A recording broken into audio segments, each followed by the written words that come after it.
నమస్తే. అక్రమ సంబంధానికి మరొకరు బలి. ఈ నేను నిన్ననే మొన్ననే చెప్పిన ఒక వీడియోలో, మీరు దంపతుల మధ్య జరిగే గొడవలు తీసుకుంటే ఒక 100 మంది 100 జంటలను తీసుకుంటే దాదాపు 90 జంటలు లేదా 80 జంటలే అనుకోండి అక్రమ సంబంధాల పంచాయతీలే ఉంటాయి ఎక్కువ శాతం. మళ్ళొక వార్త వచ్చింది. అక్రమ సంబంధానికి ఎవరు బలైనరు? భర్త బలైండు. కొందరికి ఎట్లుంటుందంటే భర్త అన్నిటికన్నీ పెట్టినా సరే, అన్నిటికన్నీ ఇంట్లో సరుకులు అనుకోండి, వాళ్ళకి కావాల్సిన బట్టలు అనుకోండి, ప్రేమ అనుకోండి, ఇంకేమన్నా అన్నిటికన్నీ ఇచ్చినా కూడా ఎందుకు ఏదో తక్కువ అవుతుంది వాళ్ళకు. మరి ఈమె కూడా ఏదో తక్కువైంది, ఒకటే తక్కువైంది. ఇంకేం తక్కువైంది అంటే గదే. ఎంత దారుణం అంటే అవమానంతో చనిపోయిండు భర్త. ఈయన సాఫ్ట్వేర్ ఇంజనీరు. నేను చదువుతా, అదంతా స్టోరీ చదువుతా. సాఫ్ట్వేర్ ఇంజనీరు, నెలకు 2 లక్షల జీతం. మీరు ఆలోచన చేయండి, 2 లక్షల జీతం వచ్చినోడు ఏమన్నా తక్కువ చేస్తాడా ఇంట్లో? ఆమెకు కావాల్సిన ఏమన్నా తక్కువ చేస్తాడా? ఏం చేయడు కదా. కానీ ఆమెకి ఇంకేదో కావాలి, ఇంకేదో అలవాటు పడి, ఇంకేదో కొత్త కోరుకొని ఇద్దరిని మెయింటైన్ చేసింది. ఇద్దరు ప్రియులను మెయింటైన్ చేసి మళ్ళా ఆ ప్రైవేట్ వీడియోలు కూడా తీపించుకొని ఇన్స్టాగ్రామ్లో వీడియోలు అప్లోడ్ చేసిండు. ఎవరు? ప్రియుడు చేసిండు వాని ఇన్స్టాగ్రామ్లో. అది భర్తకి ఎట్లో కనిపించింది. కథ మానసిక వేదనకు గురై ఆత్మహత్య చేసుకున్నాడు. ఎందుక ఇది నాకు అర్థం కాదు. ఎందుకు?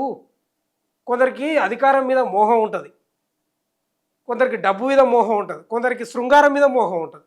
ఈమె పరిస్థితి కూడా అట్లే ఉంది. ఈ స్టోరీ చదివితే చూస్తే ఒకసారి స్టోరీ ఎంత అయినాక నేను చివరిలో మళ్ళీ మాట్లాడతాను. ఎంత ఘోరం అండి. ముగ్గురితో అక్రమ సంబంధం పెట్టుకొని ప్రైవేటు వీడియోలు తీసుకున్న భార్య ఈ దారుణాలు చూడలేక హుస్సేన్ సాగర్లో దూకి ఆత్మహత్య చేసుకున్న భర్త. ఏపీలోని మార్కాపురానికి చెందిన సీతారాం, నంద్యాలకు చెందిన రేణుకకు 2018లో వివాహం కాగా వీరికి 2 పిల్లలు.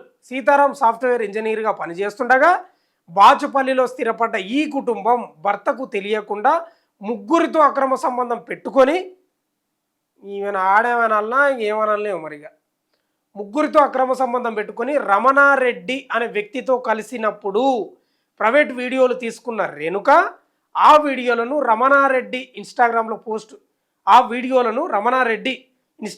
పోస్ట్ చేయగా తన భార్య నిజస్వరూపం తెలిసి ఇది ఏప్రిల్ కదా, ఫిబ్రవరి నెలలో 19 పేజీల సూసైడ్ లేఖ రాసి హుస్సేన్ సాగర్లో దూకి ఆత్మహత్య చేసుకున్న సీతారాం.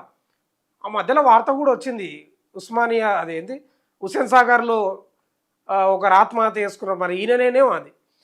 సూసైడ్ లేఖలో నా భార్య రేణుకకు ఏ లోటు రాకుండా చూసుకున్నా, కానీ ఆమె 1.5 ఏడాదిన్నరలోనే ముగ్గురితో వివాహేతర సంబంధం పెట్టుకుంది. అంతేకాకుండా ప్రైవేట్ వీడియోలను రికార్డు చేసుకోగా ఓ లవర్ దానిని ఇన్స్టాగ్రామ్లో షేర్ చేశాడు. ఆ దారుణాలను చూసి నేను ఎలా తట్టుకోగలగాలి? ఎవడు తట్టుకుంటాడని నాకు అర్థం కాదు. అసలు రేణుకకి ఏం కావాలి? ప్రేమనా లేక శృంగారమా? శృంగారమే కావాలి. నా భార్యకు ఏ లోటు రాకుండా చూసుకున్నా, కానీ ఆమె నాకు నమ్మక ద్రోహం చేసింది అంటూ తన ఆవేదన తెలుపుతూ బలవన్మరణానికి పాల్పడిన సీతారాం సూసైడ్ నోట్ ఆధారంగా దర్యాప్తు జరిపి రేణుకతో పాటు ఆమె 2 లవర్స్ రమణారెడ్డి, శ్రవణ్లను అరెస్టు చేసిన పోలీసులు. రేణుక నమ్మక ద్రోహం వల్ల నెలకు 2 లక్షలు సంపాదించే సీతారాం ప్రాణాలు పోగొట్టుకున్నాడని, 2 పిల్లలు అనాథలు అయ్యారని కుటుంబ సభ్యుల ఆవేదన. ఇంకేమైనా ఉందా స్టోరీ? ఇంకేం లేదు. ఇప్పుడు ఏమర్థమైందండి? 2 లక్షల జీతం అంట, అన్నిటికన్నా ఇచ్చిండు. అది భర్త ఏం ప్రశ్నిస్తున్నాడు అంటే, ప్రేమ కావాలన్నా శృంగారం కావాలన్నా? ప్రేమిస్తున్నా అన్నిటికన్నా పెట్టినా మరి ఏం తక్కువైంది అని ప్రశ్నిస్తున్నాడు ఆయన. శృంగారమే తక్కువైనట్టుంది ఆమెకు. మరి ముగ్గురు మెయింటైన్ చేస్తాదంటే నాకు అర్థం కాదు. మళ్ళీ ప్రైవేట్ వీడియోలు రికార్డ్ చేసుకొని వాడేవాడు రమణారెడ్డి ఇన్స్టాగ్రామ్లో పోస్ట్ చేసినట్ట. తట్టుకుంటారా? ఏంది ఇది? కొందరు ఆడోళ్ళు ఎట్లుంటారు తెలుసా? భర్త తాగుపోతాయినా తిరిగిపోతాయినా వాడు కొట్టని తిట్టని అట్లే పడి ఉంటారు, నిజాయితీగా బతుకుతారు పనిచేసి. కొందరు ఆడోళ్ళకి అన్నిటికని పెట్టినా కూడా వాళ్ళకి అది తక్కువై ఇంకా కొత్త రుచుల కోసం దేవులాడుతున్నారు. ఎంత దారుణం ఇది! 2 లక్షల జీతగాడు నిజంగా ఆలోచన చేయండి. నిజంగా ఆ మనస్తత్వం ఉన్నోడైతే, కఠిన మనస్తత్వం ఉన్నోడైతే, లేదా వేధించేటోడే అయితే భార్యను చచ్చిపోతుండేనా? ఎంత ప్రేమగా చూసుకుంటే ఆ అవమానాన్ని భరించలేక హుసేన్ సాగర్లో దూకుతాడు. మీరు ఆలోచన చేయాలి. ఏంది ఇది? అందుకే నేను నేను ప్రతి ఇట్లాంటి వీడియోలు వచ్చినప్పుడు ఒకటి ఒకటి చెప్తా ఉంటా. పెద్ద మనిషి చెప్పిన మాటనే. మద్యం మత్తు కంటే అక్రమ సంబంధం మత్తు చాలా డేంజర్. మద్యం మత్తు ఇవాళ నైట్కు తాగితే ఉదయం దిగుతుంది. కానీ అక్రమ సంబంధం మత్తు వాళ్ళను చచ్చిపోతారు, ఒకరన్నా సంపరన్న చంపుతారు. ఇట్లా ఉంటుంది. ఇవాళ అక్రమ సంబంధానికి ఆ మత్తుకు భర్త చనిపోయాడు. ఎంత ఘోరం అండి ఇది, నాకు అర్థం కాదు. ఎంత దారుణం. ముగ్గురు మెయింటెనెన్స్ చేయడమా? ఎందుకు శృంగారం అంటే అంత ఇష్టమా? ఏముంటుంది శృంగారంలో? ఆల్రెడీ పెళ్ళైన వ్యక్తి, ఇద్దరు పిల్లలు ఉన్నారు. ఏంది అంటే ఈమెకు శృంగారం పిచ్చి ఎక్కువ ఉన్నట్టు అనిపిస్తూ ఉంది ఈ వార్త చదువుతుంటే. అంతే, చాలా దారుణం.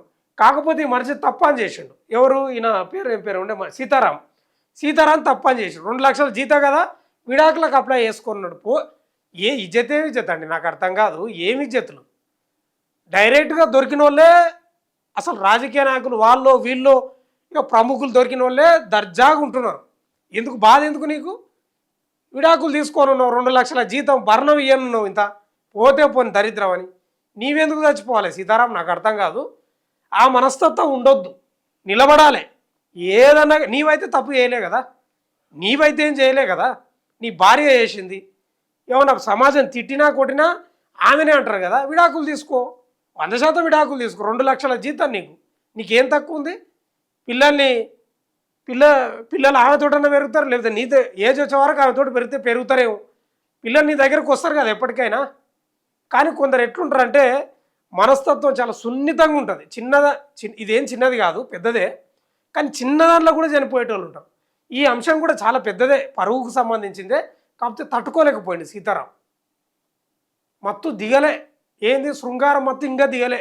పెళ్ళై 2 పిల్లలు పుట్టినా కూడా, 2018లో పెళ్ళి అయితే 2 పిల్లలు పుట్టినా కూడా శృంగారం మత్తు ఇంకా దిగలే. కొత్తదనం కోరుకున్నది. ముగ్గురును మెయింటెనెన్స్ చేసిందంటే ఇంకేమనాలి కథ? పాపం అన్యాయంగా చచ్చిపోయాడు. నిలబడేది ఉండే, కలవాడేది ఉండే, గట్టిగా నిలబడేది ఉండే భూమి మీద సీతారాం. కానీ ఏం చేస్తాం, అందరికీ ఆ ధైర్యం, ఆ తెగువ, ఆ తెగింపు ఉండవు. మనస్తత్వం సున్నితంగా ఉన్న వాళ్ళకి ఇట్లే చచ్చిపోతారు. ఈమె యొక్క మనస్తత్వాన్ని, ఈమె యొక్క ఆ దాహానికి మీరేం చెప్తారో మీరే చెప్పాలి కామెంట్ రూపంలో. భర్త అన్నదే నేను అంటున్నా. ఆమెకు ప్రేమ కావాలన్నా శృంగారం కావాలన్నా అని ప్రశ్నిస్తున్నాడు. మరి మీరేమంటారో కామెంట్ రూపంలో చెప్పండి. చూస్తూనే ఉండండి మన తొలి వెలుగు.